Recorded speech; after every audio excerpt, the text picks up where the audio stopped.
உறங்கியவன் யுத்த வீரனாக இருக்க முடியாது. இது என்ன ஆவிக்குரிய ஒரு யுத்தம். அவருடைய சபையார் யுத்த வீரனை போன்ற அனுபவத்துடையவர்கள், சர்வாயுத வர்க்கத்தை தரித்து கொண்டவர்கள். பழையகாலத்தில் வாழினால் மாறி மாறி வெட்டி எடுத்து யுத்தம் செய்து வந்தார்கள். அப்புறம் தலையில் வெட்டுப்படாம இருக்க தலையில தலைச்சீரா, மார்பில் வெட்டுப்படாமல் இருக்க மார்பில் மார்க்கவசம், வெட்டுகளை எல்லாம் தடுக்க கேடகம், எல்லாம் பல உபகரணங்களை உபயோகித்து வந்தார்கள். அது மாவசத்தின்படியான யுத்தம். இது ஆவிக்குரிய யுத்தத்தை குறித்து தெளிவாக சொல்லப்பட்டிருக்கிறது. ரெட்சண்யம் என்னும் தலைச்சீராவை தலையிலே தரித்து கொண்டவர்களாகவும், நீதி என்னும் மார்க்கவசத்தை அணிந்து கொண்டவர்களாகவும், சமாதானத்தை சுழித்துக்குரிய ஆயத்தம் என்னும் பாதரட்சியை கால்களிலே தொடுத்து கொண்டவர்களாகவும், பொல்லாங்கனையும் அக்கினி அஸ்திரங்கள் எல்லாவற்றையும் அவித்து போடத்தக்கதாக எல்லாவற்றையும் மேலாக விசுவாசம் என்னும் கேடகத்தை பிடித்து கொண்டவர்களாகவும், ஆவியின் பட்டயத்தை எடுத்துக்கொண்டவர்களாகவும் நிற்க வேண்டும் என்பதாக சொல்லுகிறது. இல்லை நிற்க வேண்டுமானால் முழங்கால் நின்று தான் இந்த யுத்தம், ஜெபம் பண்ணினால் தான் தப்ப முடியும். முழங்கால் நின்று யுத்தம் தான் இந்த யுத்தம். அவ்வளவு தேவனுடைய சபை என்பது என்ன?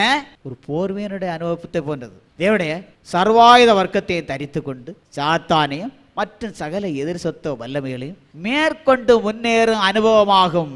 அது எப்படி? முழங்கால் நின்று ஜெபம் பண்ணி யுத்தம் செய்வதனால் தான் அந்த ஜெயம் உண்டாகிறது.